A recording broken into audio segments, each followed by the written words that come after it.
lovers of all things geekdom. My name is Aaron, aka Letfum, and I decided today I wrote a piece about something. I'm not a journalist in any sense of the word, so don't think that I am or I'm trying to be. I am a writer, though. I write stories. That's my thing.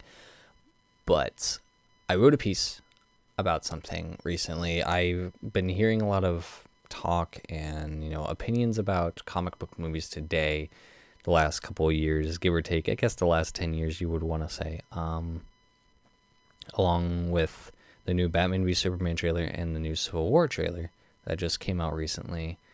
So I wrote this piece, kind of explaining the side of it, kind of, defending these movies today and giving them the credit they deserve.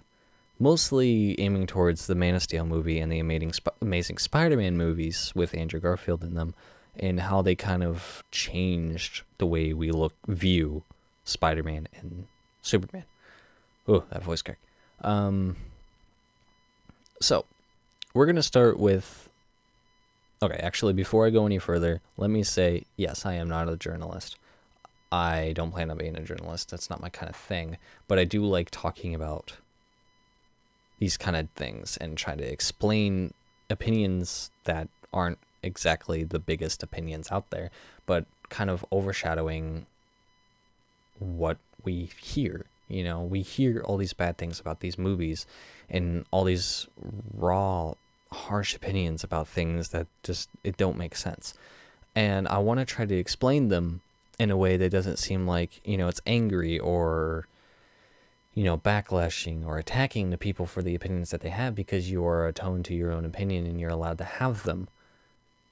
But I want to explain mine and hope that you can understand why these movies probably, in my opinion, are the way that they are. So we're going to start with Man of Steel. Now, if you haven't seen any of these movies that I'm going to be talking about, please click off now, because they are going to be spoilery. They're going to talk about in-depth analysis of these movies and exactly why I believe they did the things that they did. Starting with the Man of Steel. At the very pinnacle end of the Man of Steel, Superman, to save the lives of two people and their kids, or what it looked like, a strange man who have never met this woman and her children before, shielded them at the thought of Zod killing the people with his laser vision, because Zod understood that Superman would have to either let the people of Metropolis die or do something about it. So Superman decided to do something about it, because he kind of got caught up in a corner. He got put in a position that he did not want to be in. But let's first talk about the citizenship there. You saw like a man who's never seen this family before hop in the way and try to save them, when thinking, this is laser vision, is something that I'm not used to, and I know that even if I jump in the way, it's probably not going to save them. He did it anyway. The humanity of that movie was fascinating, that human beings that have no lines, they're just innocent bystanders in the movie, could show so much humanity in just one little tiny scene. That's just groundbreaking, and something that you don't see in these other comic movies like Marvel has done. Don't get me wrong, I love Marvel to death. I am a DC fanboy, but I love Marvel to death.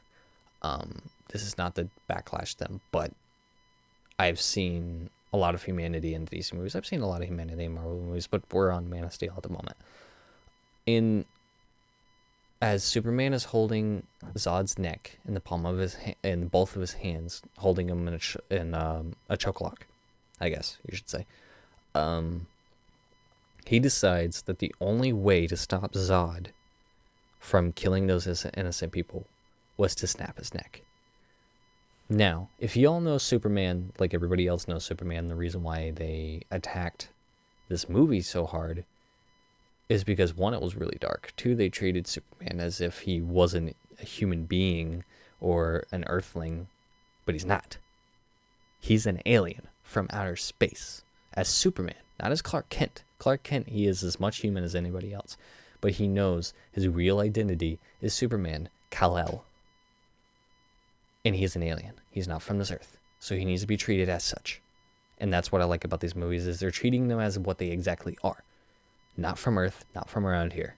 He is a god amongst these people, amongst human beings. So I like that part. And he was only Superman. He literally put the suit on and was Superman for literally not even a full day. You know, maybe even a couple of hours at most, because it was daylight when he put on that suit and fought Zod and all of them in the town, in the city, in Smallville, along with Metropolis. You know, there was maybe 6 hours at most. I want to say maybe there was a full day transitioning, but I want to say not a full day, that Superman was actually Superman. And he was trying to gain these powers. He was trying to understand what he's meant to do. He had his Earth father, Jonathan Kent, and his father, Zor-El, I want to say his name. Yeah, it sounds terrible that I don't remember that, but I'm pretty sure he had Zor-El. No, fuck it. Either way, his father that he's never known his entire life. Both telling him about the same thing. You know, and he didn't understand. He was just trying to wrap his head around the idea that he was this superhero being. He is this god. He doesn't know anything. He doesn't know what he's supposed to do with this power. He could go either way. He could destroy the entire planet, go straight up sand race on this planet and destroy it all, or he could save it. But he didn't know, because he's surrounded by this entire planet. He's lived there for 33 years, as he said in the movie itself. Sorry. That he's been on this planet for 33 years and living as a human being without being a superhero.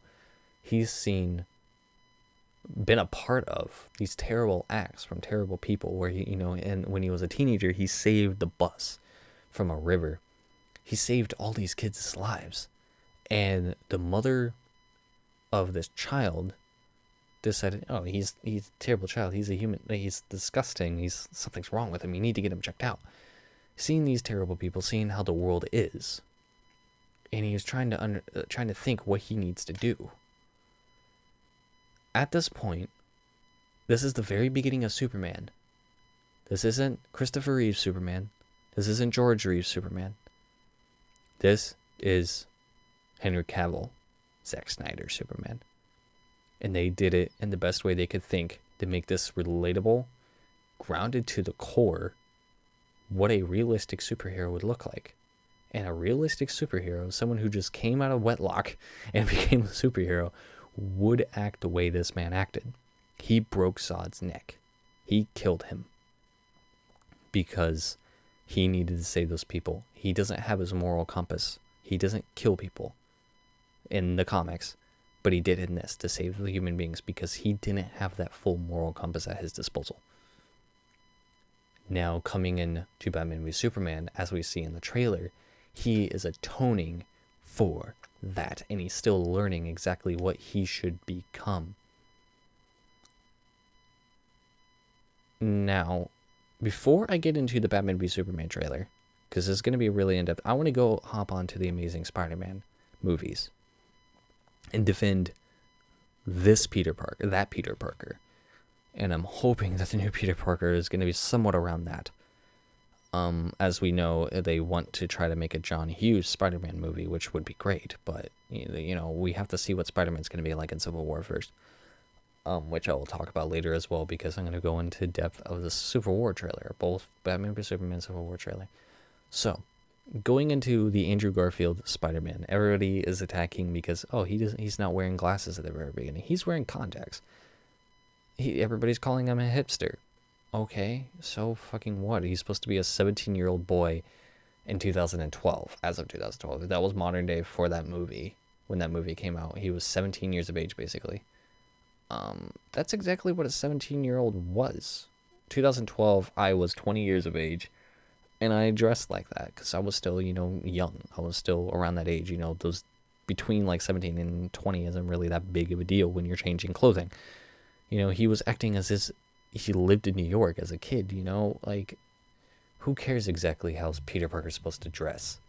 He's a modern day nerd, modern day geek, whatever you're thinking that he's supposed to be back in the 90s, back in the old comics. He's not today.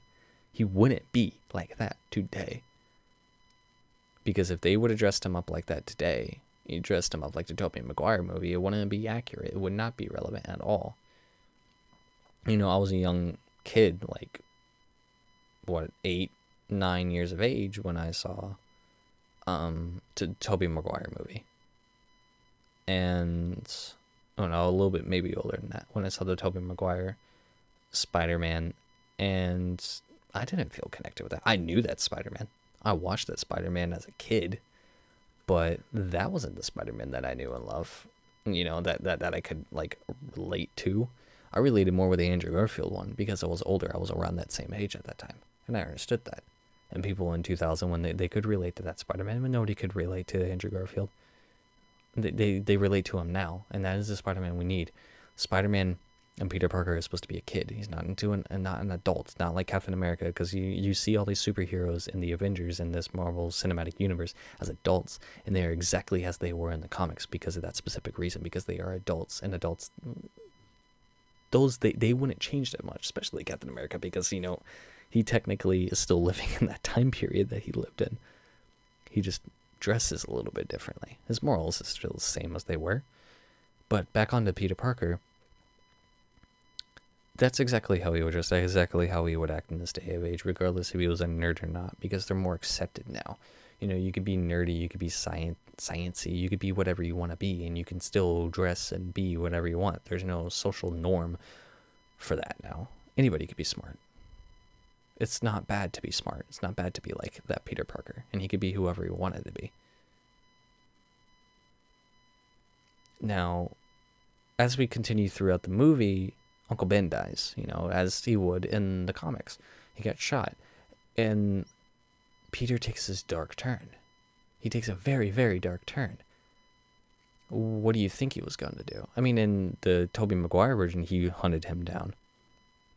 He hunted down the killer of his uncle. But I feel like the Tobey Maguire one didn't capture that as well as the Andrew Garfield one. It's given, you know, and by the end of the movie, he gave up on the hunt for the killer that killed his uncle. But I mean, I don't know why they did that. But at the same time, you know, why would you?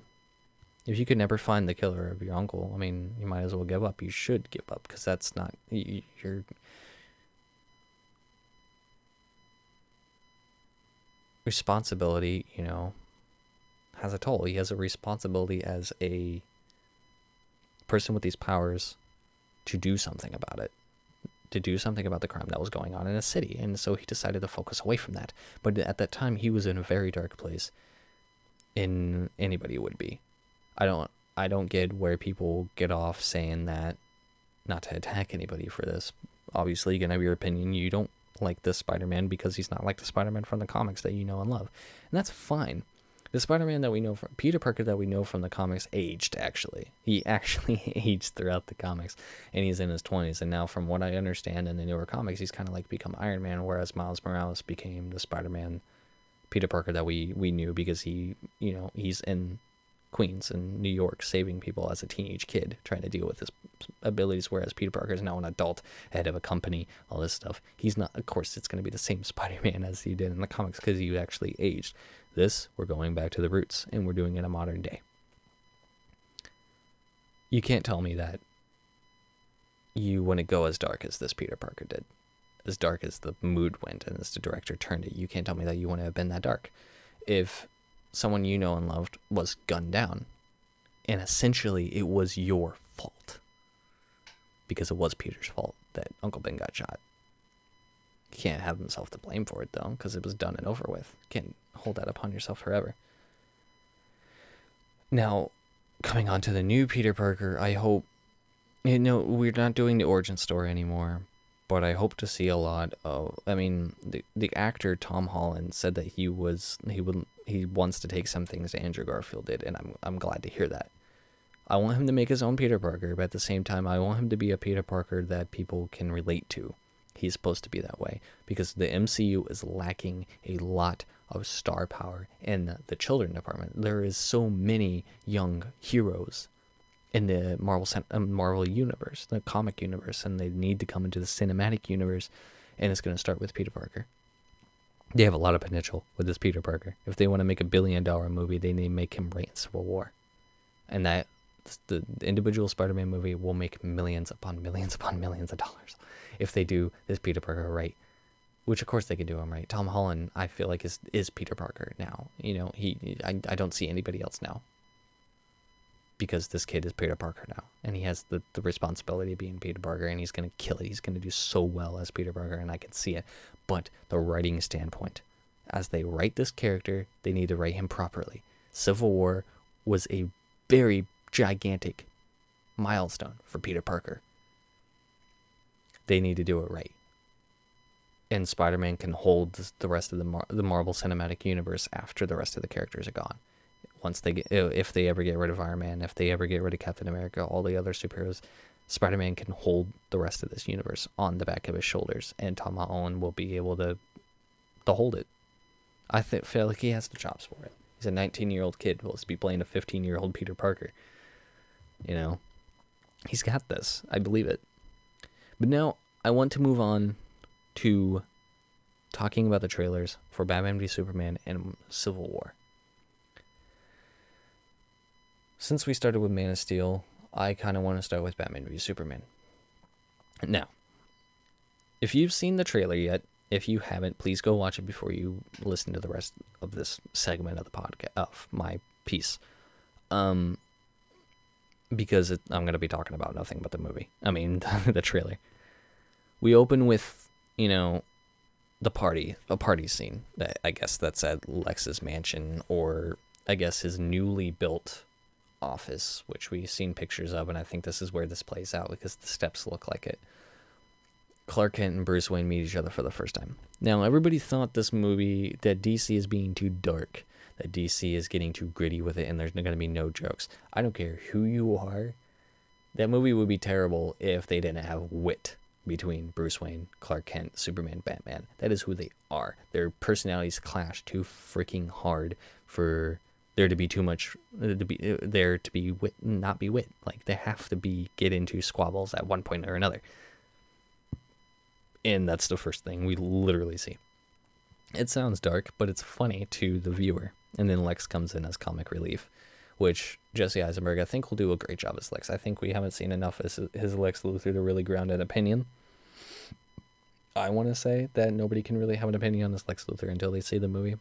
I think he's going to be great. That's my personal opinion. I mean, even though, yeah, you can't see, but from what I've seen, he's going to be a great Lex Luthor. And I'm excited to see what he's going to do with the character, because it's going to be different.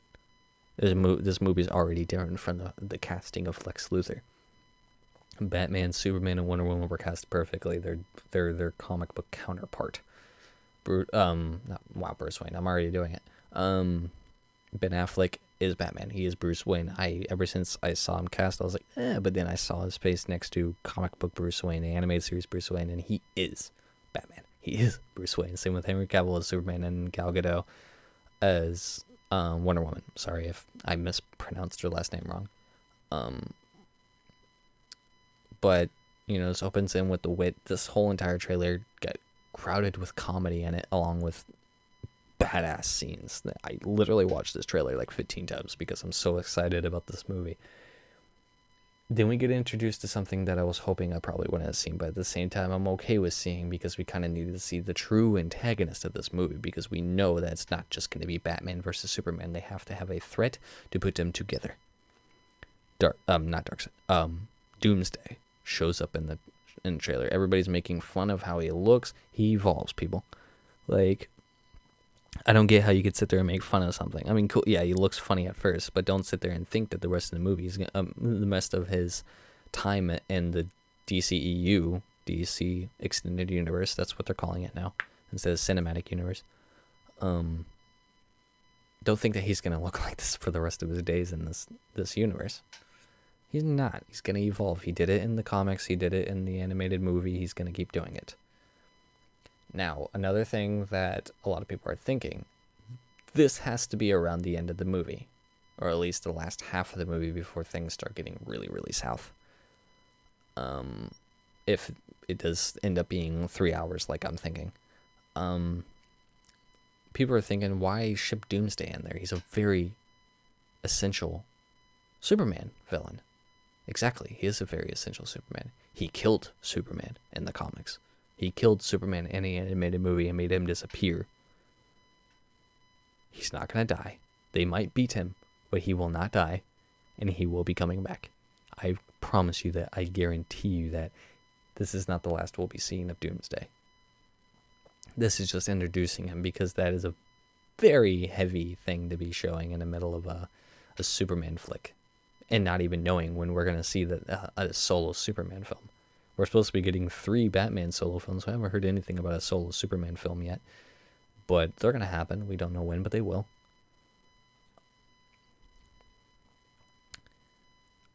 So he's going to come back. We know that.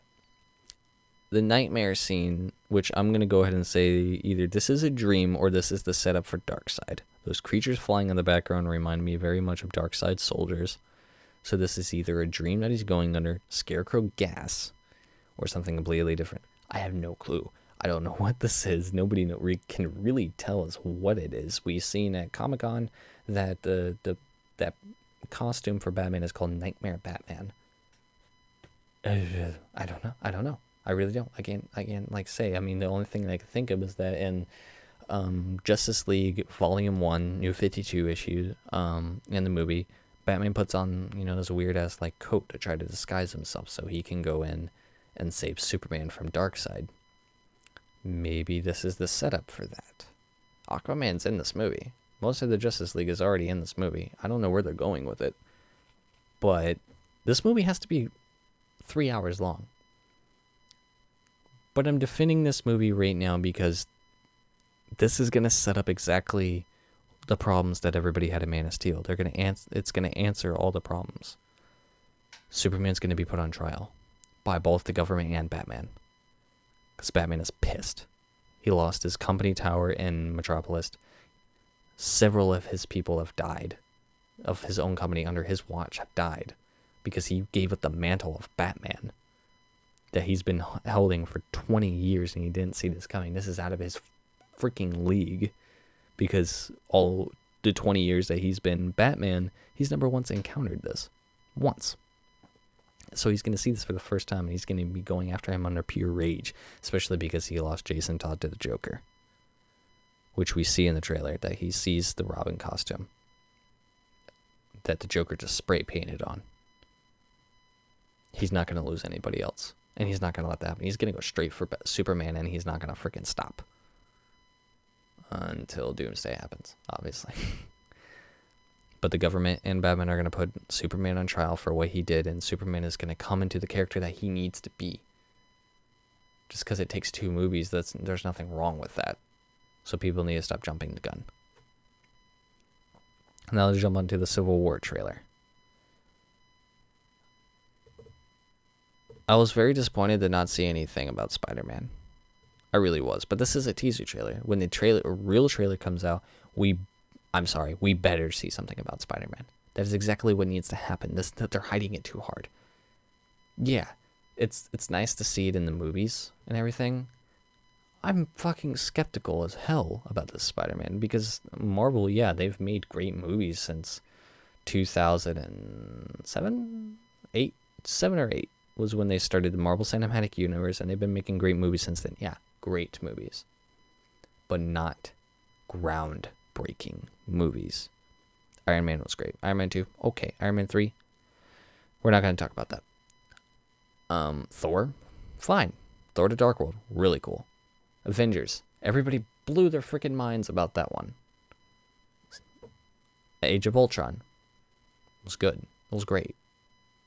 I have a few quirks with that movie myself, but that's for a different video. Yeah, they've made great movies. The Winter Soldier was probably my favorite movie all time from Marvel Cinematic Universe. Everything Captain America was always good to me because it felt like it wasn't trying hard. It felt like it was just being itself. but we haven't seen anything groundbreaking from Marvel Cinematic Universe, and I feel like that's what Batman v Superman is going to be for DC, and it was great for them to start that way instead of trying to copy Marvel.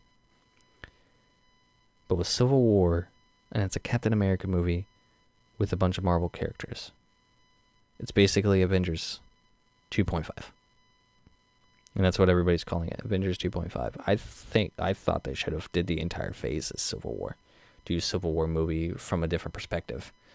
Do like the comics did. It would have been cool. I don't think a lot of people would have got it. That's probably why they didn't do it, and it would have taken 3 years. Because that's when the next Avengers movie is coming out, with the Infinity War.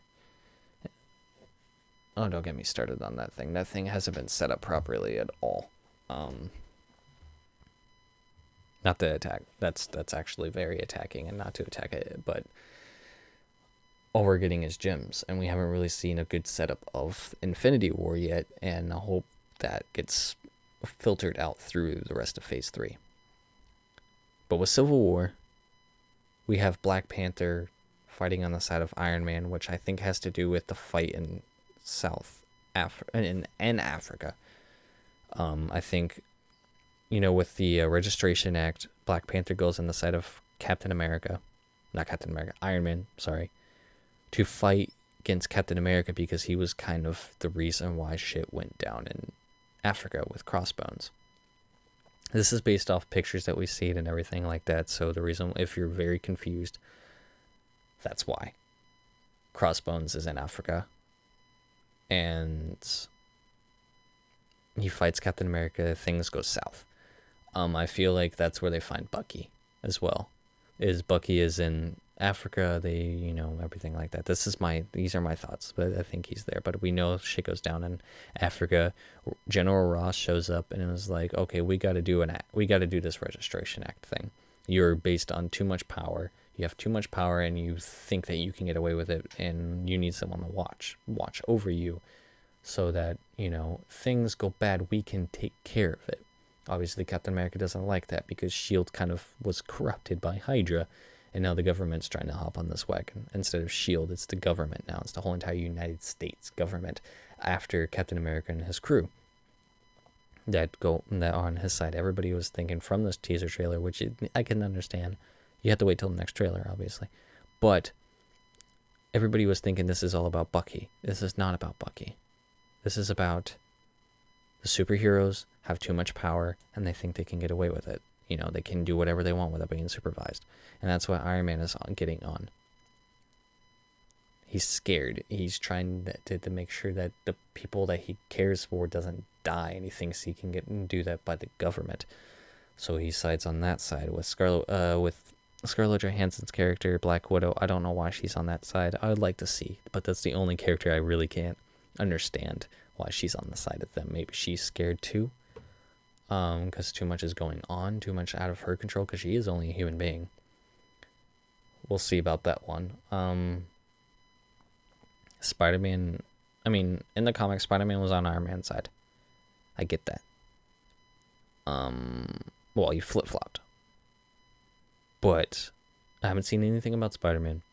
I want to see things about Spider-Man. I think the world deserves to see things about Spider-Man. Don't even need to have him in it. Have him talk. At least give a definitive Spider-Man in this. Give me a reason to trust Spider-Man with Marvel again. Can't trust it with Sony, but you can't trust it with Marvel either, because Marvel has made, I'm sorry, but some pretty mediocre movies along the way. Nothing groundbreaking has hit my eyeballs yet, and I want to see that happen. And I think Spider-Man can do it because his character deserves this spotlight in Civil War, because he was the spotlight in Civil War. Even though this is a Captain America movie, Spider-Man needs a good groundbreaking part in this movie. And Quicksilver needs some redone. But I think this movie is going to end up being like most Marvel movies, where it's a 2.5 hour long movie. I hope they can set up the entire Civil War act, which is spans 100 issues, in a 2.5 hour movie, and do it right. Marvel, don't screw this up. you have this chance. You have something amazing that you can just dish out. And with a Captain America movie, which to me has been the best movies out of the Marvel Cinematic Universe, is the Captain America movies. You have this. And you have the Russo brothers behind it who did an amazing job with Winter Soldier. Do this movie right. Do Spider-Man right. Have the interactions between all the characters be justified. After credit scene of something Infinity War, and you'll have a really great movie. But this whole entire piece was about defending these movies and defending them as what they are. Ground level realistic movies as they're supposed to be. Marvel has kind of shipped off of that. I mean, they've been that way since the beginning, but they're kind of getting around to it.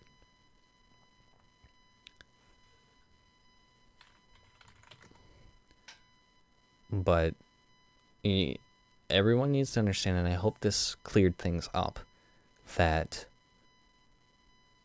just because they do something different in a movie that they didn't do in the comics doesn't mean they don't have a good reason to do it. Writers, directors, and everybody who makes these movies and TV shows and stuff don't have to give you everything. That is up for you as the viewer to come up with on your own. And if they didn't depict that well to you, either they have more to show you or they failed. But I don't think they failed here. They have more to show you. You need to give them the chance. And don't just kick off at the start and think that they're ruining your childhood and ruining these superheroes. They're showing a different light to you. And I hope you'll give Batman v Superman a chance. And not hate Man of Steel, because it was not the worst movie in the world. Obviously, because Warner Brothers and DC care enough about this franchise to give it a whole slate of movies coming out. So give it a chance. Give these heroes in the way of thinking a chance. And you won't be disappointed. But as always, guys, my name is Aaron, aka Letfilm. I thank you for listening to this. If you want to share your thoughts, please do. I would love to see them. I'd love to have a discussion down in the comments section down below. I know I haven't been making stuff lately, but we're working on it. Things are a little rough now. And yeah, if you want to see more stuff like this, give it a like button, hit the subscribe button if you want to see more. Yeah, my name's Aaron, aka Letfilm, and I'll see you guys later.